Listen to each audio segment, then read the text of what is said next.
guys, same gals. She's at the beauty shop. She was here and she left about 30 minutes. Yeah, about 30 minutes ago, and they came to get her and they took her to the beauty shop. So it's a big downer for her. So I spilled my dang smoothie. Look at that. That's bad. Gosh. No, I didn't. There wasn't any vodka. That's from this morning. I spilled that sucker. So, I forgot. Hey, you know what? It's Stripe the Stadium in this game.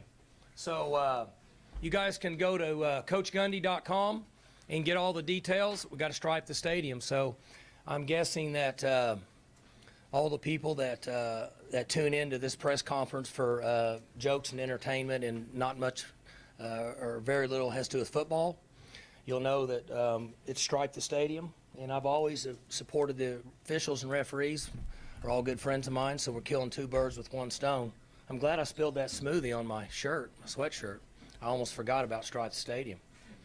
But I apologize for Kenzie. She's at the beauty shop, so she has to go every 2 weeks. Other than that, we play a good team this week. I don't think I need to say a lot about Boise. They're very well coached, play very sound football, very good players, traditionally a top 20 team. This is, in my opinion, a really good year for them. They got a lot of players back. Quarterback's very experienced, mature, top 10 or so offensively, probably top 10 or so defensively are really high. So hopefully we can play the very best that we can. We're going to need to play at a high level in order for us to give ourselves a chance to win. So you guys know a lot about them. For us, we're a healthy team, and we're getting a little better each week, and so on and so forth. Was that your Yes, phone? it was Pat Jones on the app. No, I thought that was a rap song. I thought you were more like me into Boston and stuff like that, and I thought it was a rap song. I was going to have you hook up with my 13-year-old.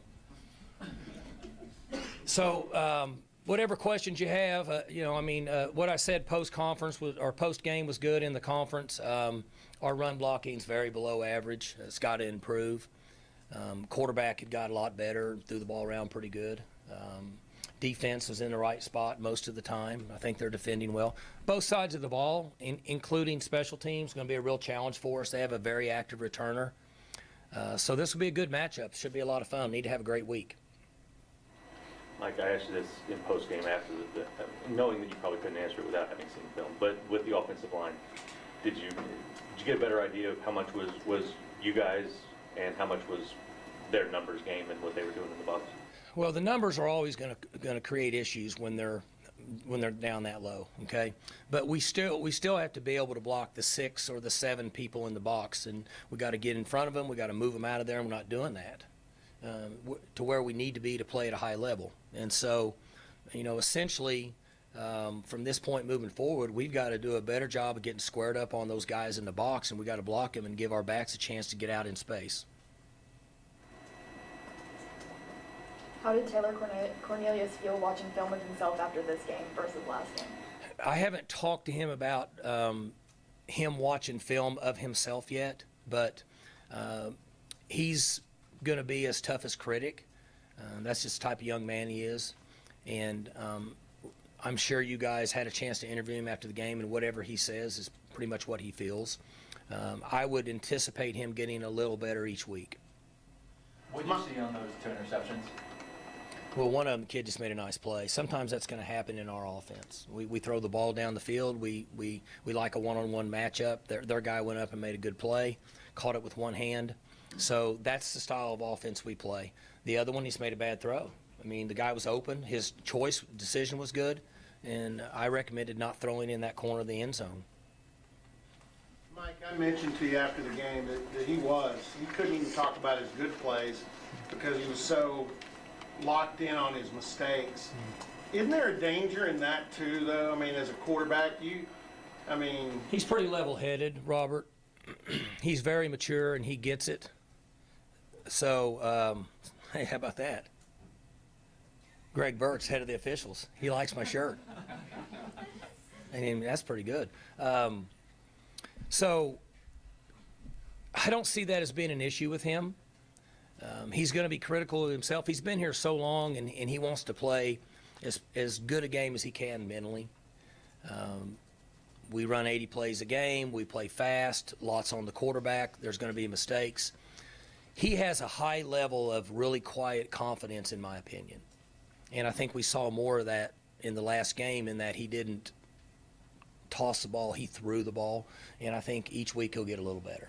How good was the play where he scrambled around, kept his eyes downfield, and found a stoner for about 20? I mean, if he stays active with his legs, could present a problem for defenses. His ability to run and get 4, 5, 6 yards, avoid a sack, and then his arm is strong enough to throw the ball down the field. So we think that's an advantage for us.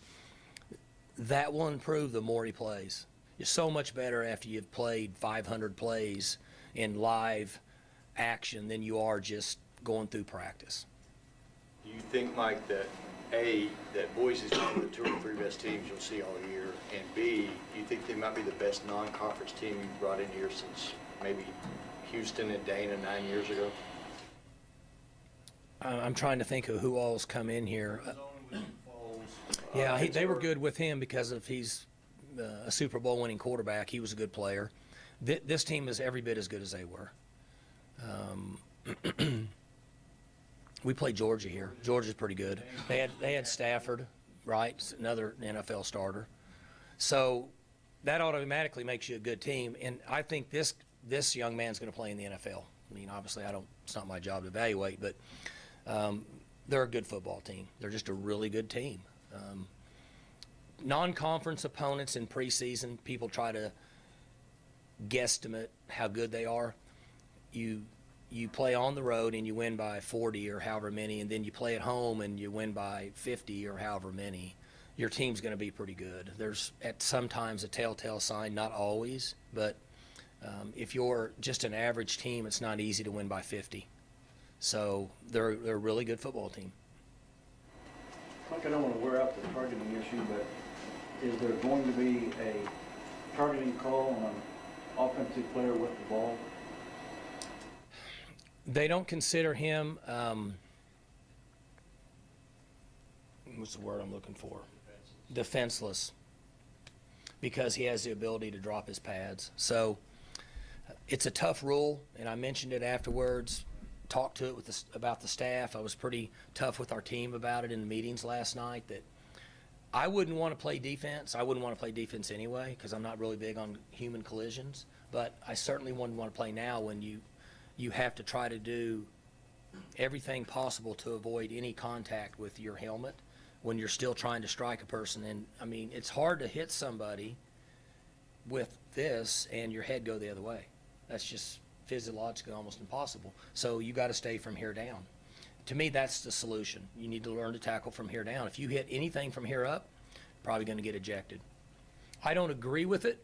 I think the new rules are better. I think the safer we can make this game is a positive for college football because this is not a safe game. So I'm all for the changes, but overall, we're going to have to come up with a way that if 2 guys are going at each other, like let's just say that Magruder went to hit from here down. Well, what if that guy went down that low? Whose fault is that? Exactly. So I don't know what you do. But it's a tough situation, but we certainly do need to make the game safer in every opportunity that we have. I just think there has to be replay officials that use common sense and say, okay, I'm going to put myself in his position, and I'm putting myself in his position. And did he violently strike a guy that was defenseless? Sure, he needs targeting, he needs ejected, in my opinion. If it's 2 guys playing the game of football, I don't know what to tell you. So that's just my opinion. Which on that subject of defense, what are you going to work on this week to keep the guys from Boise State bouncing off some of the tackles like South Alabama did in some places? Well, we didn't tackle very well in the first half. We did in the second half much better. And they have guys that can make you miss. The quarterback's skilled, the 2 guys on the perimeter are skilled. They They play at times kind of like we do in their concepts. Looks different, but the nuts and bolts of it, there's a lot of similarities. So we have to tackle well. And it'll be that way every game from here on out. You see more missed tackles than ever because offenses are using 52 yards of the field. They're not playing in between the hash marks. So you see it at all levels. I watched last night late, I watched some NFL highlights.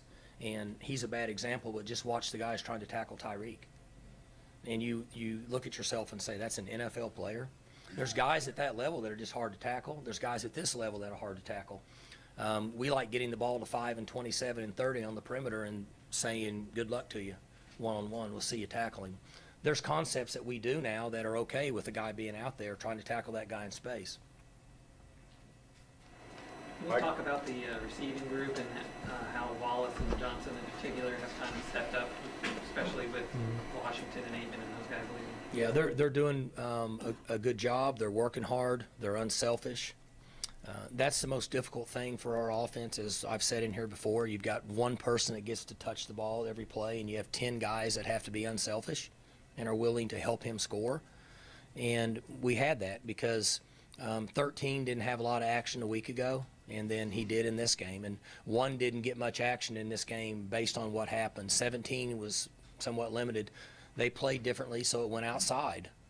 2 ends up getting a lot of action. It's going to be that way based on how teams play us. And I like where they're coming. I like how they're sharing time. I like how they're blocking downfield. So they're making some strides. Boise's quarterback's got 38 starts. Your guys got 2. Thanks for reminding me. That's the advantage you had last year over most opponents. That great advantage, that experience with the quarterback. So isn't what you've got to do to counter that is turn your run game up, you know, and support. Andy came in early, and he's been there a long time, so he's got a lot of experience. I think he came in early. He was right across the border there in Washington somewhere, right? Yeah, I basically remember him coming in early, so he's been around a long time.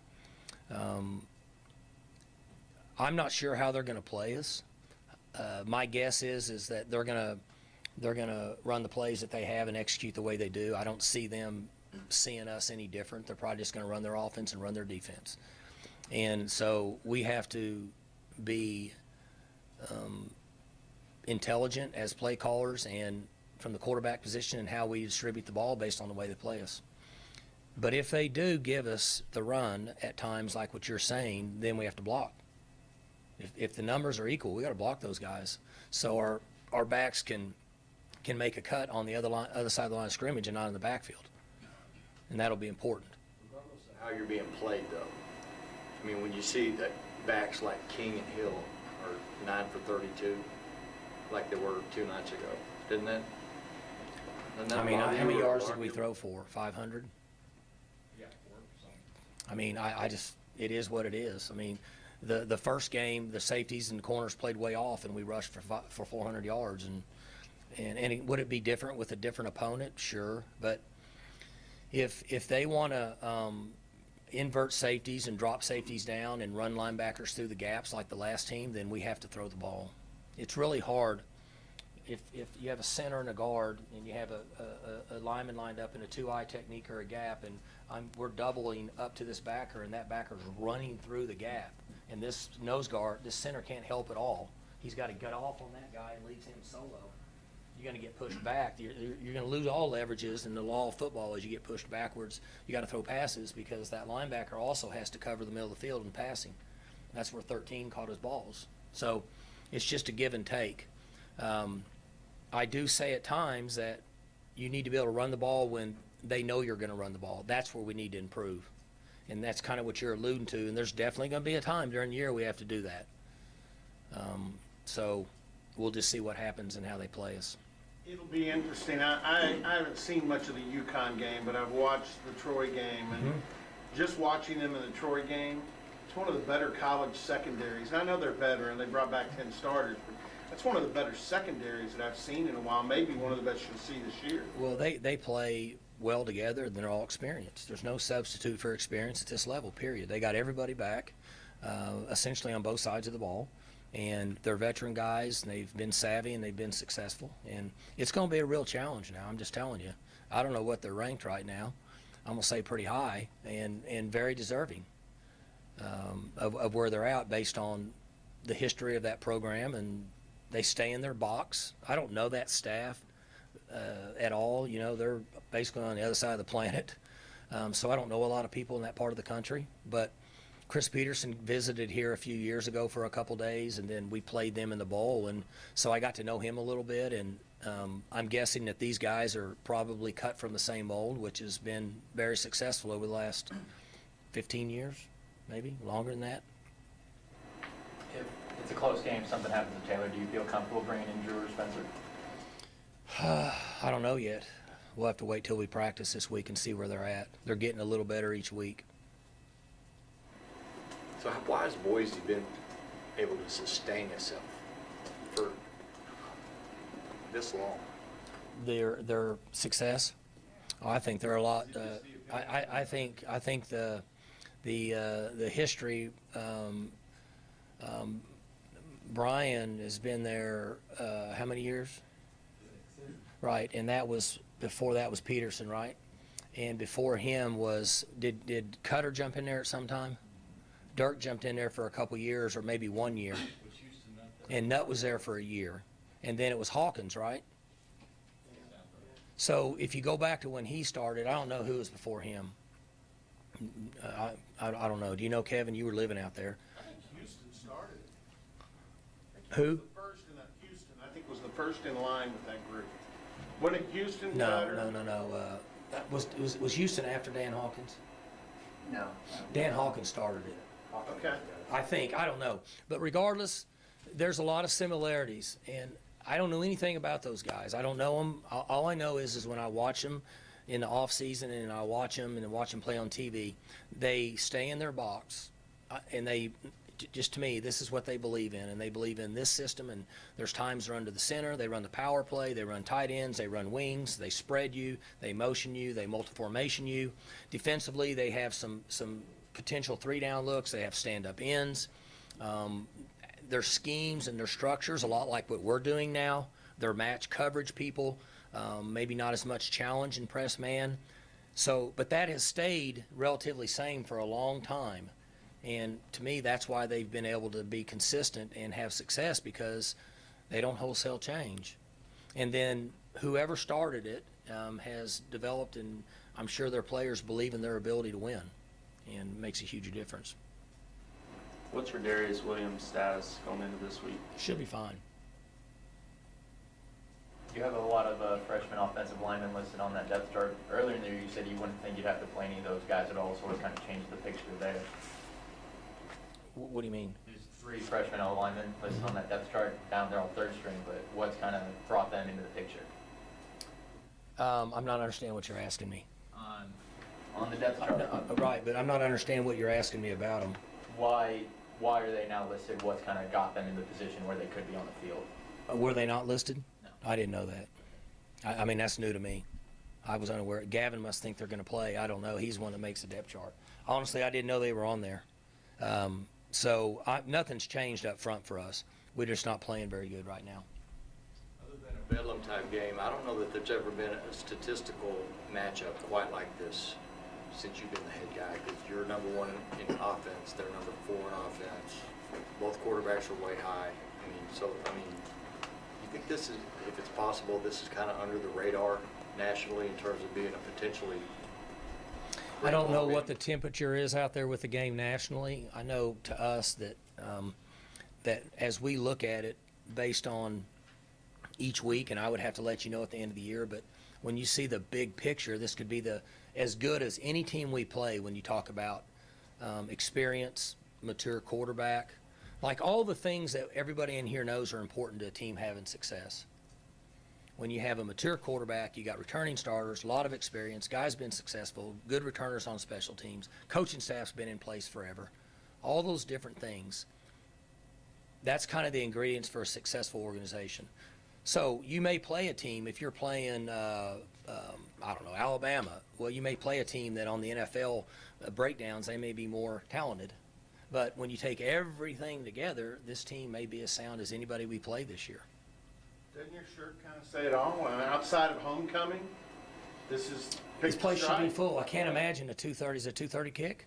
I can't imagine you have a 2:30 kick here and you're playing a team that's has been as successful and is ranked as high as them. And we got them at home, and you get a chance to stripe the stadium. And again, go to our Twitter and CoachGundy.com, find out what color to wear.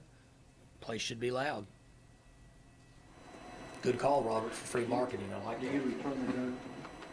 I think we go in 2 years, don't we? I don't know when we go out there. 3 years? Yeah, I think, we go out there in 3 years. By that time, they'll have another quarterback. So, I mean, if you can put the rivalry aside and just look at the human aspect of it, and Rodney Anderson's a really good player, he gets hurt the other day.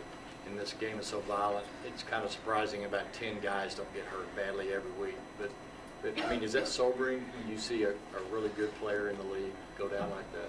Yeah, you never know when it's going to happen. It's one of the most difficult things to swallow as a coach.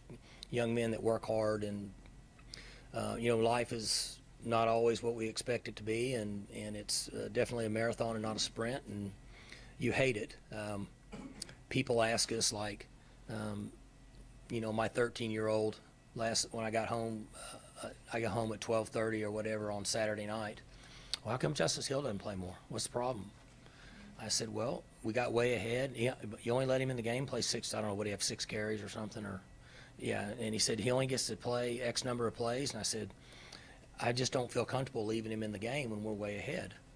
And so that doesn't mean you can prevent anything from happening, but that's why we always lean in that direction, just because certain guys are really valuable. And then other players we leave in if we think they need valuable experience in reps. And then if it's a tweener and which way to go, we go to putting them on the bench. We'll catch the reps later. We just don't have the depth that maybe some schools have. If you lose a couple key guys, then things get to where it's not quite as fun. In your review, were you as impressed as Jim Knowles when Edison Magruder went out? You had to put Peel in there more. Bernard, I know he got beat on the one play, but Jim seemed to think he was pretty happy with the way the young guys responded. They're further along than what I thought.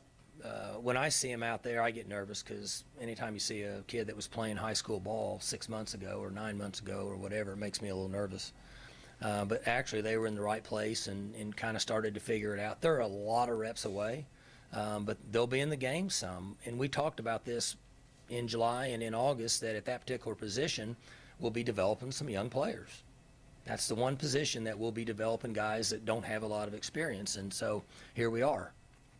1 week to the next two, it looked like Malcolm learned a lot of lessons the first week that he applied the second. He'll eventually get to be where he's a really salty, squared away guy at that position. If you notice, if you can brag on somebody for tackling, it's him, right? He's got years and years and years of experience in wrestling, and so he understands tackling. He's good on the thighs, and he's good at dumping and lifting legs, and that's what he did. That's why he won so many state championships in wrestling, and it's converting over to his tackling on defense. Besides, That sure was a good move by the head coach, taking him and recruiting, wasn't it? It was a good Thank you. I think he was a 2-star. I'm not sure He didn't even have a star. He may not have had That's any. right. He has an awesome family. That's his star. You know, we all know Boise's really good and has been good, but I mean, do your guys know that? Oh, yeah. Social media, they know everything. They know more than we do. They know it all. I don't think there's any question. They know exactly who Boise is. Do you feel OSU fans have like a special place for Boise because of the Oklahoma Fiesta Bowl game? Well, I hadn't thought of that. I don't know. That'd be hard for me to answer. People don't like me saying this, but we should all want our teams in this league to win. It only makes us look better, but I don't know that fits every fan in the state of Oklahoma. But I couldn't answer that. I don't know. I'd actually forgot about that till you told me. That's been a long time. So it'd be hard for me to answer that. You mentioned rooting for the league. How big of a game is this for the Big 12? They're all big out of conference. You know, it's same thing that when they started this new playoff system that we get asked that question a lot of coaches, and in my opinion, every time we step out of league, it's big for our league. I don't know that it's any bigger than what it should be just for your team, but it helps when you play out of conference if you compete and you play at the highest level. You talked about justice and your son's frustration with his carry level, but this is the kind of week you've got to try to get the ball in his hands quite a bit, don't you? Based on every game, his reps could be increased. So what we talked about is 15 carries over an extended period of time. And if you add all that up through the regular season, if you take 15 times 12 and you get a number there, then that's what we would be comfortable with, okay, after the regular season. So whatever carries he has up to now, he's probably under the 15, so maybe he gets 22 in this game. But that's the average that I would like to keep for him as the season goes on, depending on how the game goes and offense plays and his health and JD and Chuba and all that factor in a little bit. But what you're saying is right. He could very well touch the ball 22, 24 times in this game. I know you've had a lot of good pass rushers over at times, so I'm not actually going to compare. But what does Jordan Belford do that maybe makes him unique? He's very experienced, so he's done it enough. He understands leverage and sinking his hips, dipping his shoulder. He understands bull rush. He's done it a lot. He's matured. He's older now. He's probably 22, maybe 23 years old. Makes a big difference, and he's just got a lot of experience. He's one of those guys that has a unusual body type to where they have enough strength to push, but then enough speed to get around the corner. That's why they pay those guys so much money. I didn't see it, but 52 for the Bears last night, I guess, proved why that they pay him as much money as they do. I only saw the second half midway through the third quarter, because Gunner came running in there jumping because he thinks Aaron Rodgers hung the moon, and he was doing good. So I had to watch the rest of that with Gunner. And I saw the highlights of 52. The same concept, not saying he's 52. I'm just saying that unusual ability to have of speed and strength gives him a chance to be a decent pass rusher. With the way that Knowles likes to get after the quarterback, is this kind of an ideal setup for a guy like Jordan? Yeah, for him and really all those guys, gives them a chance to. They all like to rush the quarterback. I mean, that's what they like to do. I mean, playing the run's not near as gratifying to them as getting a chance to chase the quarterback around. Considering that Cornelius now is statistically the most accomplished quarterback through 2 games there's ever been at OSU, do you find it interesting that so many people seem to have him on a quick hook? You know what I mean? If you remember, in the summer, I said everybody's going to have to be patient with him, including myself, including Mike. We've just had so much success at one, offensively, and 2, at that position. But you can go back and look at Mason's first year when he played here as a sophomore. He had games that people weren't fired up about. The downfall for Corndog is he doesn't have next year.